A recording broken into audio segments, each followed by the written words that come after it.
Setelah lengser dari jabatannya sebagai Presiden Republik Indonesia, Joko Widodo atau akrab disapa Jokowi, tampak hidup tenang di Solo, seperti rakyat biasa. Namun beberapa waktu terakhir, tersiar kabar burung yang hanya dibisikkan di kalangan terbatas tentang penyakit kulit aneh yang dideritanya. Kulitnya mengelupas, terasa panas seperti terbakar dari dalam. Sudah ke dokter, sudah berobat ke luar negeri, namun tak ada yang bisa menyembuhkan.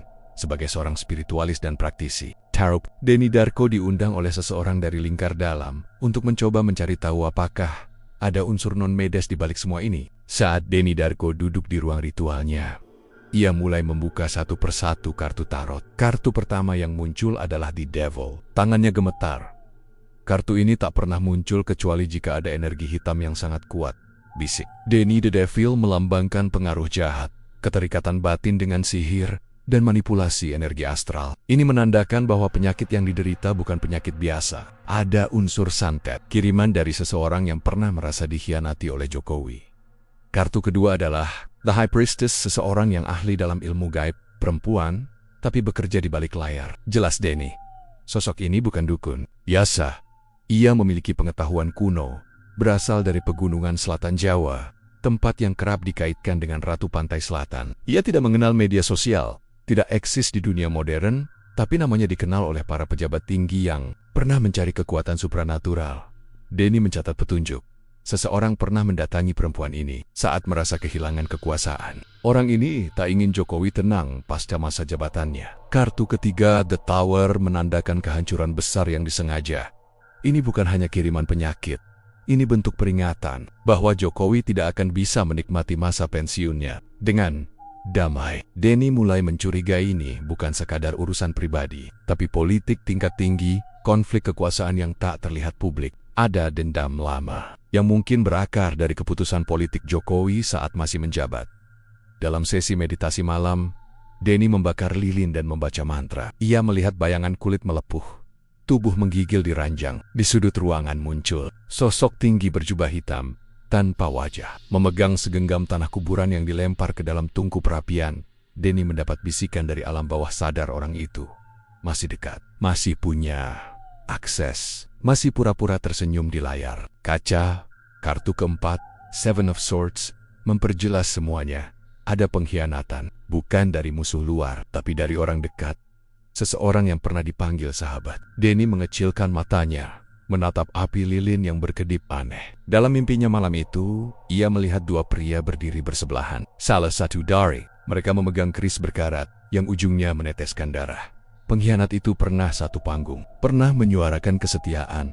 Tapi kini, dialah yang meminta ritual kutukan itu dilakukan. Denny menarik napas panjang dan membuka kartu. Terakhir, The Emperor. Reverse kartu ini menunjukkan seseorang yang dulunya punya kekuasaan besar, tapi kini merasa dikucilkan. Ia tidak terima dengan posisi yang ia dapat di pemerintahan baru. Ia merasa Jokowi terlalu jauh memegang kendali. Bahkan setelah tak lagi menjadi presiden, Denny berkata perlahan, orang ini bukan dukun, tapi dialah yang datang membawa foto, pakaian bekas, dan segenggam rambut. Ia meminta agar Jokowi tak tenang, agar tubuhnya rusak dan wajahnya kehilangan karisma. Dengan bantuan cermin tua keramat dari Gunung Lawu, Denny melihat lebih jauh. Ia melihat nama dalam bayangan asap, tidak begitu jelas, hanya inisial yang terlihat, R panjang. Tapi Denny tidak menyebutkannya secara gamblang. Ia tahu, konsekuensi spiritualnya akan sangat berat. Namun satu hal yang pasti, penyakit kulit Jokowi bukan penyakit medis biasa. Selama pengirimnya belum mencabut niat dan menghapus ikatan gaibnya, luka itu akan terus membara. Denny akhirnya menyarankan keluarga mantan presiden untuk mengadakan ritual pembersihan energi, bukan di rumah sakit, melainkan di sebuah lokasi petilasan sunyi di lereng Merapi. Ia juga memperingatkan, jangan percaya semua orang yang tersenyum, karena bisa jadi, orang yang Anda beri panggung, justru menyiapkan jurang di belakang Anda. Kita tak pernah tahu seberapa dalam kegelapan mengintai di sekitar para pemimpin bangsa. Tapi tarot tak pernah berbohong, sosok di balik penyakit Pak Jokowi mungkin lebih dekat dari yang kita bayangkan. Saya Denny Darko, bukan untuk menakut-nakuti, tapi inilah kenyataan yang dibisikkan oleh kartu. Karma kekuasaan, alasan mengapa Jokowi disantet orang dekatnya. Saya Denny Darko membuka 3 kartu baru untuk menggali alasan di balik santet tersebut. Kartu pertama yang muncul adalah Five of Cups, penyesalan, luka batin, dan dendam lama. Denny menatapnya dengan dalam.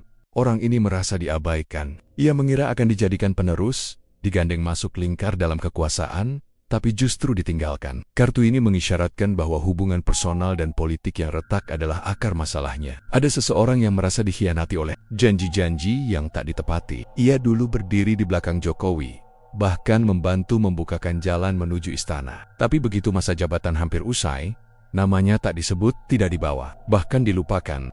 Denny mencatat dalam jurnalnya, ini bukan soul job, ini soal harga diri yang diinjak secara perlahan, namun menyakitkan. Dalam meditasi malamnya, Denny mendapat penglihatan seseorang berpakaian rapi, masih tampil di media, masih berpidato di mimbar politik, tapi hatinya hitam karena diliputi dendam. Ia tidak membalas dengan cara biasa. Ia memilih jalan gaib, jalan yang sunyi namun mematikan. Saya pernah membantu Jokowi. Saya pikir dia saudara. Tapi saat dia naik, saya ditinggal. Saya ini siapa? Mainan, pajangan. Kalau dia tak ingin saya hidup tenang, maka dia juga tak akan pernah bisa hidup damai. Kalimat itu muncul dalam penglihatan Denny, diucapkan oleh seseorang dalam balutan jas. Di bawah cahaya lampu ruang kerja, kartu kedua menunjukkan The Magician, reversed, simbol dari manipulasi energi. Orang ini tahu jalur gaib, bukan dukun, tapi ia pernah mempelajari sesuatu yang gelap. Atau setidaknya ia tahu kemana harus meminta bantuan. Denny merasakan hawa dingin menyergap saat kartu ini dibuka. Ia menyalakan dupa, dan tiba-tiba api lilin berkedip kencang ini. Lebih dari sekadar rasa sakit hati politik, ini adalah bentuk balas dendam tingkat tinggi. Ia ingin membuat Jokowi tidak bisa tidur nyenyak, tidak bisa tampil menawan lagi, agar kehilangan pengaruh karismatik di masyarakat. Denny menyadari satu hal penting. Penyakit kulit Jokowi bukan penyakit biasa, tapi simbol gaib. Kulit mengelupas, seperti sisik. Rasa panas seperti terbakar. Itu bukan gejala medis, melainkan tanda dari ritual kutukan kulit runtuh, sebuah ilmu hitam kuno dari tanah Jawa. Disebut juga ilmu ngegrogoti cahaya. Ritual ini memang ditujukan untuk merusak aura kepemimpinan. Cahaya wajah menjadi pudar, wibawa hancur. Dan yang paling fatal, pengaruh spiritualnya terhadap rakyat jadi hilang. Dalam pembacaan tarot lanjutan, muncul kartu Ten of Pentacles, reversed. Ini juga tentang kekayaan dan warisan, kekuasaan, ujar Denny. Ada kemungkinan santet ini dikirim bukan hanya untuk melukai Jokowi, tapi juga agar garis keturunannya tidak bisa melanjutkan pengaruh politik. Sosok pengirim ini percaya bahwa satu generasi Jokowi cukup. Ia tidak ingin melihat anak, menantu, atau cucunya masuk ke lingkaran kekuasaan. Ia ingin memastikan bahwa garis kekuasaan itu mati di Jokowi, tidak berlanjut, tidak diwariskan. Denny bermeditasi dan mendapat mimpi aneh. Dalam mimpi itu, ia melihat seekor ular putih besar yang menggeliat di bawah istana, lalu naik ke pundak seorang lelaki tua berkemeja putih. Wajahnya mirip Jokowi. Ular itu berbisik, bukan dia yang paling sakit, tapi dendam yang dia biarkan dulu sekarang kembali sebagai racun. Denny bangun dalam keringat dingin. Meskipun Denny tidak bisa menyebut nama langsung karena alasan etika dan spiritual. Kartu terakhir yang ditarik adalah King of Wands, reversed, seorang pria yang pernah memegang kekuasaan atau pengaruh besar, sangat karismatik, pintar baikara, namun kini merasa terpinggirkan. Dia bukan musuh dari luar, tapi teman lama yang berubah jadi lawan dalam senyap. Denny menyimpulkan, jabatan bisa datang dan pergi, tapi dendam yang tidak diselesaikan bisa menjadi racun gaib yang menyiksa bahkan setelah masa kekuasaan berakhir. Penyakit kulit Jokowi adalah luka spiritual, luka dari orang yang pernah dekat, yang kini menusuk dari belakang. Ritual penangkal santet dari musuh politik dan para pembenci mantan Presiden Jokowi. Setelah membaca kartu demi kartu dan melihat sosok-sosok gaib dalam mimpinya, Denny Darko akhirnya memutuskan bahwa satu-satunya jalan untuk menyelamatkan Jokowi dari penyakit kulit misterius itu adalah melalui ritual pembersihan energi hitam tingkat tinggi. Ini bukan hanya santet biasa, tapi santet yang ditujukan untuk meruntuhkan wibawa, kekuatan batin dan garis keturunan. Santet dari kalangan elit dilakukan dengan ilmu tingkat tinggi dan kekuatan dendam politik yang dalam, ucap Denny dalam video eksklusifnya yang tak pernah dirilis ke publik. Denny mendapat petunjuk lewat mimpi tentang sebuah lokasi sunyi di selatan Jawa. Di tengah hutan, terdapat petilasan tua yang pernah dipakai para raja Majapahit untuk membuang kutukan dan santet. Tempat itu berada di dalam kawasan Alas Purwo, tapi bukan jalur umum. Harus masuk lewat jalur gaib, dijaga oleh makhluk-makhluk tak kasat mata. Denny mengajak dua orang kepercayaan Jokowi, Mereka membawa benda-benda pribadi milik mantan presiden. Sepotong pakaian dalam yang dipakai saat sakit. Sehelai rambut. Foto terbaru Jokowi saat sedang tidur. Di ujung alas Purwo, Denny bertemu dengan seorang sesepuh tua yang dikenal sebagai Mbah Wiryo Cakra, seorang penjaga ilmu putih terakhir di kawasan itu. Lelaki ini hidup tanpa listrik, tidak mengenal teknologi, namun mampu membaca hati siapapun yang datang. Santet yang masuk ke tubuh Jokowi adalah hasil dari ilmu grogoti cahya dan ilmu paku raja. Ini gabungan dua kutukan yang membuat tubuh rusak dan wibawa terkikis sedikit demi sedikit. Ucap Mbah Wiryo, untuk menetralisirnya diperlukan ritual 3 malam 3 hari, tanpa tidur, tanpa makanan duniawi, hanya dengan air kelapa dan daun bidara. Di malam pertama, Denny dan tim harus menyiramkan air dari 7 sumber mata air ke dalam sebuah kendi yang sudah dibacakan mantra. Air ini disebut sebagai air paku raja. Digunakan untuk membuka kembali aura kepemimpinan yang telah dipaku secara gaib. Saat air dituangkan ke kendi, tiba-tiba muncul angin kencang dan suara seperti auman dari dalam hutan. Dia tahu kita mulai, penjaganya sedang mengawasi. Bisik Mbah Wiryo. Malam kedua adalah puncak konflik energi. Sebuah boneka yang menyerupai Jokowi lengkap dengan foto dan potongan rambut asli dibakar di tengah lingkaran garam dan bunga 7 rupa. Namun, sebelum api menyala, tiba-tiba petir menyambar pohon di dekat altar. Api lilin padam sendiri, dan salah satu tim Denny muntah darah. Ini pertanda santet itu memiliki tumbal. Seseorang sedang mencoba menahan kita dari jauh. Mbah Wiryo menabur serbuk kuning di tanah dan menancapkan keris kecil ke tanah. Segera setelah itu, api menyala sendiri, dan boneka terbakar habis. Malam terakhir adalah saat Denny memegang foto Jokowi dan memutar bacaan-bacaan ayat ruqyah serta wirid dari kitab kuno Jawa Islam warisan Sunan Kalijaga. Di malam itu, dalam penglihatannya, Denny melihat sosok hitam besar keluar dari tubuh Jokowi, membawa sesuatu seperti tongkat emas yang dipatahkan. Wibawanya sempat dirusak, tapi malam ini, kita rebut kembali, ujar Denny. Seketika itu juga, di Solo Jokowi terbangun dari tidurnya. Untuk pertama kalinya, rasa panas di kulitnya menghilang. Namun semua itu belum berakhir. Di akhir ritual, Denny ditarik ke dalam mimpi di mana ia melihat meja besar dengan 5 kursi kosong. Satu di antaranya berdarah. Ini peringatan. Santet ini hanya gelombang pertama. Mereka yang membencinya masih merancang sesuatu yang lebih dahsyat. Denny berkata dalam siaran spiritual pribadinya, Jokowi bukan hanya mantan presiden. Ia adalah simbol. Selama simbol itu masih hidup, pengaruhnya tetap ada. Dan selama itu pula, mereka musuh politik dan pembencinya tak akan berhenti. Dukun yang mengirimkan santet mulai kena tumbal sendiri. Beberapa hari setelah ritual penangkal santet untuk mantan Presiden Jokowi selesai, dilakukan di petilasan alas Purwo, sesuatu yang aneh mulai terjadi. Tidak di Solo, bukan di Jakarta, melainkan di sebuah desa terpencil di perbatasan Jawa Tengah dan Jawa Timur. Di sana, seorang dukun perempuan tua bernama Nyai Srini, yang dikenal hanya oleh segelintir pejabat elit, tiba-tiba jatuh sakit secara misterius. Wajahnya membiru, kulitnya kering, dan suaranya berubah serak seperti logam berkarat. Tak ada yang bisa mengobatinya. Ilmu santet yang ia kirim mulai berbalik, ucap Denny Darko dalam penglihatannya. Dalam sesi tarot terbarunya, Denny menarik kartu Justice. Keseimbangan yang akan datang cepat atau lambat. Apa yang dikirim akan kembali. Denny menjelaskan, santet tidak pernah gratis. Ada kontrak antara dukun dan dunia gaib. Setiap serangan santet yang gagal, energinya akan pulang. Tapi kali ini, energi itu kembali dengan membawa kemarahan ribuan roh penjaga Jokowi. Seorang lelaki muda yang selama ini menjadi asisten Nyai Srini, sebut saja Raga, datang ke rumah seorang paranormal muda di Banyuwangi. Dalam kondisi ketakutan, ia menangis dan mengaku, Mbah Srini dulu diminta seseorang dari kalangan elit untuk mengirimkan ilmu grogoti cahya ke mantan presiden. Tapi sejak Pak Jokowi dibersihkan, Mbah mulai kerasukan. Kadang menggigit dirinya sendiri, kadang memanggil nama Jokowi sambil menangis. Lebih dari itu, Raga mengatakan bahwa Nyai Srini meminta tumbal untuk memperkuat santetnya. Namun tumbal itu tidak pernah dikirim oleh sang pemesan. Roh-roh itu marah. Mereka kembali dan menagih tumbal. Sekarang Mbah Srini sendiri yang diminta jadi bayarannya. Pada malam ke-7 setelah sakit parah, warga desa melihat cahaya merah menyala dari rumah Nyai Srini. Terdengar suara tangisan perempuan dan suara keris diasah di tengah malam. Pagi harinya, rumah Nyai Srini kosong. Tak ada satu benda pun tersisa. Hanya ada bekas telapak kaki mengarah ke dalam sumur tua di belakang rumah. Air sumur itu berubah hitam seperti oli.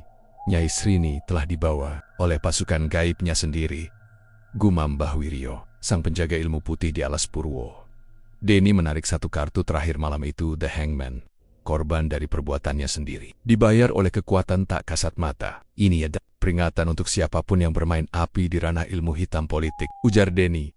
Bahkan dukun yang merasa sakti pun tidak bisa lepas dari konsekuensi kontraknya. Tak berhenti di situ, Denny mendapat petunjuk baru. Pemesan santet sosok politikus berinisial RPN mulai mengalami gangguan aneh. Mimpi buruk setiap malam, melihat bayangan Jokowi duduk di pojok kamar, wajahnya berubah pucat saat siang. Anak buahnya satu persatu sakit misterius dan ketakutan. Seseorang dari tim spiritual Denny berkata, jika tumbal tak dibayar, kekuatan santet akan berpindah target ke pemesan. Kini Denny menyadari satu hal. Dukun boleh mati, boneka santet boleh terbakar, tapi energi kutukan itu hanya berpindah. Selama dendam masih hidup, selama kebencian masih tumbuh maca kekuatan, santet akan mencari saluran baru untuk masuk. Dan malam itu, saat sedang membersihkan ruang tarotnya, Denny menemukan selembar foto tua Pak Jokowi yang terbakar setengah. Permainan ini belum selesai, bisiknya. Seseorang sedang menyiapkan santet yang kedua, lebih kuat, lebih licik, lebih kejam. Ritual penjagaan untuk Gibran dan Janetes, target baru ilmu hitam. Setelah santet yang menyerang mantan Presiden Jokowi berhasil dinetralisir melalui ritual di Alas Purwo, Denny Darko kembali menjalani kehidupan seperti biasa. Namun, malam itu, saat sedang merapikan cermin tua peninggalan Mbah Wiryo, ia mendapat mimpi buruk. Dalam mimpi itu, seorang anak kecil berwajah pucat mirip Janetes duduk di kursi kayu, menangis tanpa suara. Di belakangnya, muncul bayangan keris melayang, perlahan menusuk punggung sang bocah. Saya bangun dengan jantung berdetak tak karuan. Keringat dingin. Saya tahu, ini adalah peringatan dari alam bawah sadar, ucap Denny. Pagi itu, Denny menarik 3 kartu tarot secara acak. Yang muncul adalah The Moon, simbol ancaman tersembunyi, pengkhianatan dayam-dayam, Page of Cups reversed, simbol anak-anak yang jadi sasaran energi negatif, Three of Swords, simbol luka dalam keluarga, dikhianati oleh orang terdekat. Denny langsung menyimpulkan, ancaman baru bukan ditujukan ke Jokowi lagi, tapi kepada anaknya Gibran Rakabuming dan cucunya yang masih kecil, Janetes. Target mereka sekarang adalah garis keturunan. Dari penglihatan gaib dan bacaan tarot, Denny menyadari bahwa kekuatan santet kali ini berasal dari kelompok spiritual politik yang tidak puas dengan naiknya pengaruh Gibran dalam dunia kekuasaan. Mereka percaya bahwa menghancurkan anak dan cucu adalah cara paling efektif menghentikan aura terah Jokowi. Ini bukan hanya soal dendam, tapi soal menghentikan warisan politik, ujar Denny dalam sesi tertutup bersama seorang mantan intel untuk menangkal serangan gaib baru ini. Denny memutuskan melakukan ritual penjagaan jiwa warisan, sebuah upacara kuno yang hanya bisa dilakukan di kaki Gunung Lawu, tempat di mana konon leluhur Terah Mataram bermeditasi bersama seorang kiai sepuh dan juru kunci wilayah keramat. Mereka membawa foto Gibran dan Janetes, segelas air zam-zam, paku raja untuk mengunci energi, kain putih berisi doa-doa pelindung. Ritual dilakukan di tengah malam. Denny dan tim duduk melingkar dalam senyap. Doa-doa dilantunkan, kemenyan dibakar, dan satu persatu benda ditanam di tanah. Saat doa perlindungan untuk Janetes dibacakan, tiba-tiba muncul angin dingin menderu dari arah timur, dan langit berubah merah darah selama 13 detik. Mbah Kiai berkata, mereka sudah tahu kita sedang memasang penjagaan. Serangan balasan akan datang, tapi mereka akan memutar strategi. Mungkin menyerang lewat mimpi, atau melalui orang dalam keluarga sendiri. Beberapa hari kemudian, keluarga Jokowi di Solo menghubungi Denny secara pribadi. Mereka bercerita, Janetes mulai mimpi buruk. Setiap malam menangis sambil mengigau, ada bayangan hitam di lotek. Denny mengecek secara spiritual dan menemukan sebuah boneka kecil tertanam di pojok pagar rumah, dibalut kain kafan mini dengan tulisan Jawa kuno yang bermakna, putuskan darah keturunan ini. Denny melakukan ritual penutupan gerbang gaib yang menghubungkan energi santet dengan tubuh Janetes. Ia menggunakan cermin dari Gunung Kawi, air hujan pertama, dan daun kelor 7 pucuk. Saat ritual puncak dilakukan, seekor burung gagak jatuh dari langit tepat di depan halaman rumah keluarga Jokowi. Itu pertanda akhir. Serangan ini berhasil kita hentikan, tapi mereka akan mencoba lagi di masa depan. Denny menyimpulkan episode terakhirnya dengan kalimat, kekuasaan selalu membawa berkah, dan kutukan. Apa yang dialami Jokowi dan keluarganya hanyalah satu bab dalam naskah gelap politik Nusantara. Selama warisan kekuasaan masih hidup, selama darah itu masih mengalir, maka santet, kutukan, dan ilmu hitam akan terus mencari celah untuk masuk kembali. Saya Denny Darko, dan kisah ini bukan soal rasa takut, tapi soal kewaspadaan. Di balik senyuman di layar kaca, bisa saja ada tusukan dari dunia yang tak terlihat. Untuk mendapatkan kisah selanjutnya, jangan lupa like, komen, dan subscribe.